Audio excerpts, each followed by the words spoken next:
उत्तर प्रदेश के एक स्कूल के अंदर एक प्रिंसिपल साहब का ऐसा रुतबा होता है, वहां पर बच्चे नकल करने की तो बहुत दूर की बात, गर्दन हिलाकर भी नहीं देखा करते, क्योंकि प्रिंसिपल साहब का डर उनको इतना ज़्यादा हुआ करता।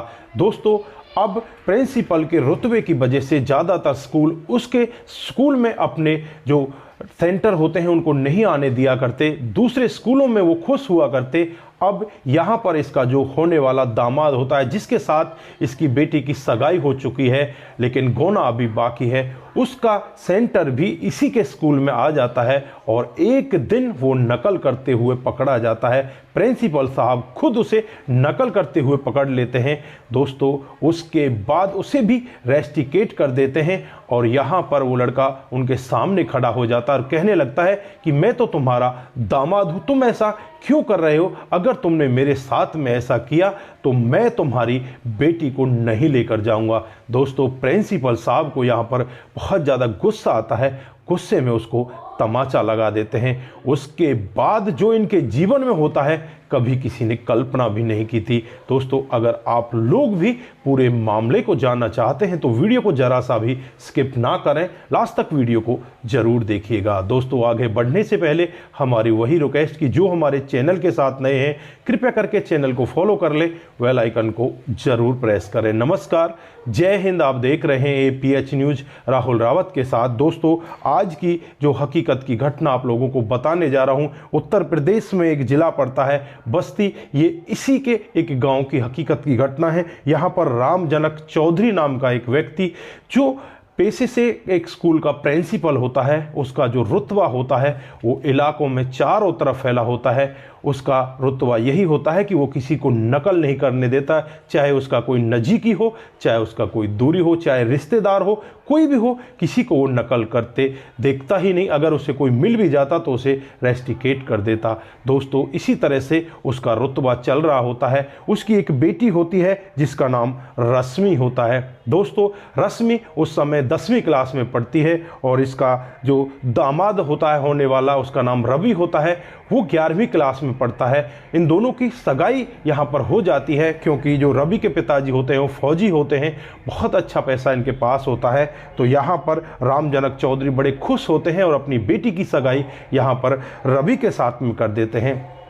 दोस्तों, जैसे ही अगली साल यानी कि वो रवि 12वीं क्लास में हो जाता है, उसका जो पेपर है, सेंटर है, वो इसी के स्कूल में आता है जहां पर ये प्रिंसिपल होते हैं। दोस्तों, अब यहां पर जो और भी टीचर होते हैं उन्हें पता चल जाता है कि जो रवि है वो तो यहां पर प्रिंसिपल साहब का दामाद है, उसे कोई नकल करते रोकता नहीं, तो यहां पर वो नकल करने लगता है। उसके मंसूबे और बढ़ने लगते हैं। अब वो सोचने लगता है क्यों ना जो घर से चिट वगैरह, जो पर्ची वगैरह हैं, उनको लाया जाए और अच्छे से यहाँ पर नकल की जाए, तुझे रोकने वाला यहाँ पर कौन है। दोस्तों, उसके बाद यहाँ पर जो रवि होता है अपने साथ चिट वगैरह लेकर सीधे स्कूल में पहुंच जाता है और नकल करने लगता। तभी वहां पर प्रिंसिपल साहब की एंट्री होती है और प्रिंसिपल साहब रंगे हाथों रवि को पकड़ लेते हैं, उसके पेपर को छीन लेते हैं और उससे कहते हैं कि तुझे रेस्टिकेट किया जाता है, तू 1 साल तक अब पेपर भी नहीं दे सकता, ये साल तेरा खराब ही है। दोस्तों, यहाँ पर रवि कहने लगता है कि तुम बहुत ही गलत कर रहे हो, तुम्हें शायद मालूम नहीं तुम किसके साथ गलत कर रहे हो, मैं तुम्हारे होने वाला दामाद हूँ, अगर तुमने मेरे साथ में ऐसा किया तो मैं तुम्हारी लड़की को यहाँ से नहीं लेकर जाऊँगा। दोस्तों, यहाँ पर जो प्रिंसिपल साहब होते हैं राम जनक चौधरी, उनको इतना ज़्यादा गुस्सा आता है, गुस्से में 3-4 तमाचे रवि को लगा देते हैं। अब रवि यहाँ पर कुछ भी नहीं कह पाता। जब रवि अपने घर पहुँचता है, अपने घर वालों को ये पूरा वाक्य बताता है तो घर वाले भी बहुत ज़्यादा नाराज होते हैं। इधर जब लड़की के घर वालों को यानी कि लड़की की माँ को, उसके चाचा को, दादा को, दादी को, सबको पता चलता है तो वो लोग भी बहुत ज़्यादा परेशान होते हैं। प्रिंसिपल साहब को बार बार यही कहते हैं कि तुमने बहुत गलत किया, तुमने अपनी लड़की के जीवन के बारे में नहीं सोचा, अपने दामाद के जीवन के बारे में नहीं सोचा। दोस्तों, यहाँ पर प्रिंसिपल अपनी बात पर अडिग हो जाते हैं। वो कहने लगते हैं कि मैंने जो कदम उठाए बिल्कुल उचित है, मेरे स्कूल में और बहुत सारे लड़के लड़कियाँ यहाँ पर पेपर देने आते हैं, अगर मैं इसके साथ में इसे छोड़ देता और बाकी लोगों के साथ में तो ये नाइंसाफ़ी होती, इसलिए मैं ऐसा नहीं कर सका। दोस्तों उसके बाद धीरे धीरे समय बीतने लगता है और जैसे ही अगली साल आता है तो अगली साल जो रश्मि होती है वो भी +2 में आ जाती है और जो रवि होता है वो भी +2 में आ जाता है। दोनों का एक ही स्कूल में सेंटर आ जाता है, यानी कि उसी स्कूल में दोबारा से सेंटर आ जाता है जहाँ पर रवि को पहले रेस्टिकेट किया था। अब रवि यहाँ पर बहुत ज़्यादा पढ़ लिख कर भी आता है और रवि और रश्मि दोनों अल्फ़ाबेटिक नाम से वहाँ पर बैठे तो दोनों एक ही जगह एक ही कमरे में आ जाते हैं, दोनों एक दूसरे को देखने लगते हैं। तो यहाँ पर जो रश्मि होती है पेपर ख़त्म होने के बाद रवि से कहने लगती है कि मेरे पापा को तो माफ़ कर देना, उनसे बहुत बड़ी गलती हुई है। तो यहाँ पर रवि कहने लगता है कि मैं उनको माफ़ करने वाला भला कौन होता हूँ, मैंने तो उनको उसी दिन माफ़ कर दिया था, उसके बाद मैं अपने कामकाज में लग गया हूँ। तो यहाँ पर रश्मि कहती है कि क्या तुम मुझे लेकर नहीं जाओगे? तो यहाँ पर रवि कहता है कि ये मेरे माता पिता का फैसला है, मैं इसमें कुछ भी नहीं कर सकता। दोस्तों हर दिन ये पेपर के बाद थोड़ी थोड़ी देर मिला करते हैं और जब लास्ट पेपर होता है तो यहाँ पर रश्मि रवि का हाथ पकड़ लेती है और उससे कहने लगती है कि क्या तुम मुझे अब भी नहीं लेकर जाओगे? मैं तुम्हारे बगैर नहीं रह पाऊंगी, मैं तुमसे ही शादी करूंगी, तुम्हारे साथ ही जीवन साथी बनकर रहूंगी। दोस्तों रवि भी यहाँ पर उसे अपनी तरफ खींचता और उससे कहने लगता है कि मैं भी यही चाहता हूँ, तो फैसला होगा वो भी मुझे मानना होगा।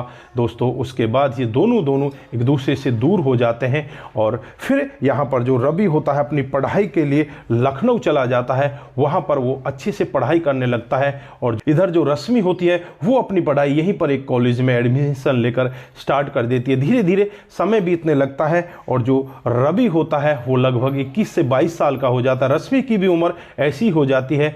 अब यहाँ पर इनका गोना होना था, लेकिन गोना हो तो कैसे हो, कौन इसकी शुरुआत करे। अब यहाँ पर जो रवि होता अपनी पढ़ाई लिखाई करके फौज में लेफ्टिनेंट कर्नल लग जाता है। दोस्तों अब घर वालों के जो अरमान होते हैं वो 7वें आसमान पर पहुंच जाते हैं। घर वाले रवि के लिए लड़की देखने लगते हैं, लेकिन रवि यहाँ पर घर वालों से साफ मना कर देता है कि मैं अगर शादी करूँगा तो रश्मि के साथ करूँगा, नहीं तो मैं शादी नहीं करूँगा। घर वाले उसे समझाने का यत्न करते हैं कि बेटा तेरे लिए बहुत अच्छे अच्छे रिश्ते आ रहे हैं, तू क्यों पागल हो रहा है, तू इस लड़की के चक्कर में क्यों पड़ा हुआ है, तू अगर शादी करना चाहता है तो बहुत अच्छी अच्छी लड़कियां हैं, उनके साथ में शादी कर ले। लेकिन यहाँ पर रवि साफ मना कर देता है और कहता है कि अगर मैं शादी करूँगा तो रश्मि के साथ में करूँगा।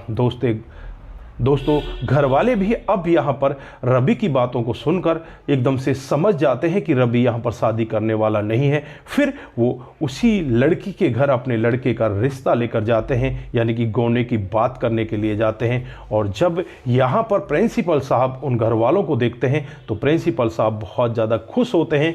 जो लड़की रश्मि होती है उसके घर वाले भी बहुत ज़्यादा खुश होते हैं। इनका बहुत ही अच्छे से आदर सत्कार किया जाता है। उसके बाद एक डेट निश्चित की जाती है, उस पर इन दोनों की शादी बड़ी धूमधाम से की जाती है।